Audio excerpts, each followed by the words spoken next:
অনুপ্রবেশ ইস্যুতে এবার কড়া বার্তা দিল উচ্চ আদালত।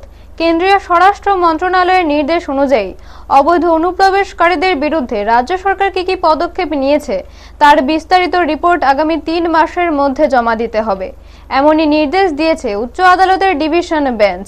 তিপ্রামথা বিধায়ক রঞ্জিত দেববর্মা এবং আরও 2 জনের দায়ের করা একটি মামলার শুনানির পর বৃহস্পতিবার এই নির্দেশ জারি করা হয়।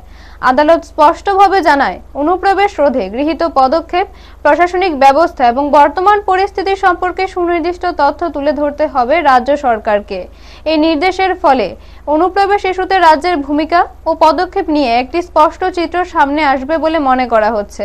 পাশাপাশি সীমান্ত সুরক্ষা, অভ্যন্তরীণ নিরাপত্তা জোরদার করার ক্ষেত্রেও এই রিপোর্ট গুরুত্বপূর্ণ ভূমিকা পালন করতে পারে। আইনজীবী মহলের মতে, আদালতের এই নির্দেশ প্রশাসনের উপর দায়িত্ব আরও বাড়িয়ে দিল এবং ভবিষ্যতে এই বিষয়ে আরও কড়া নজরদারির ইঙ্গিত বহন করছে। ব্যুরো রিপোর্ট, নিউজ তৎকাল 24। মামলায় কি রায় দিয়েছে? আজকে আমরা যে আপিলটা করেছিলাম আমরা বহুত খুশি হয়েছি, কারণ আমি দীর্ঘদিন যাবৎ যে অবৈধ বাংলাদেশে যে অনুপ্রবেশ হচ্ছে, ত্রিপুরা সহ ভারতবর্ষে যেটা অনুপ্রবেশ হচ্ছে সেই বিষয়ে আমরা আপিল করেছিলাম।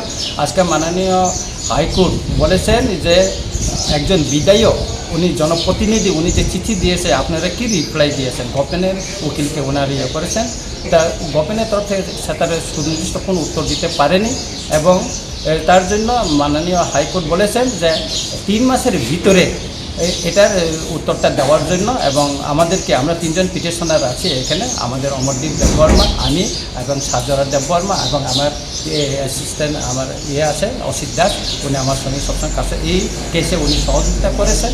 সেই জন্য আমরা খুব খুশি আজকে যে দীর্ঘদিনের পর যে কেসটা আমরা লড়াই করেছি, আন্দোলন করেছি, আমরা সিভিল সোসাইটি হোক বা বিভিন্ন সংগঠনের মাধ্যমে, পার্টির মাধ্যমে আমরা লড়াই করেছি। আজকে সিরিয়াসলি যে মাননীয় হাইকোর্ট নিয়েছে, এটার জন্য আমরা খুশি। আমরা 3 মাস অপেক্ষা করব, তারপরে আবার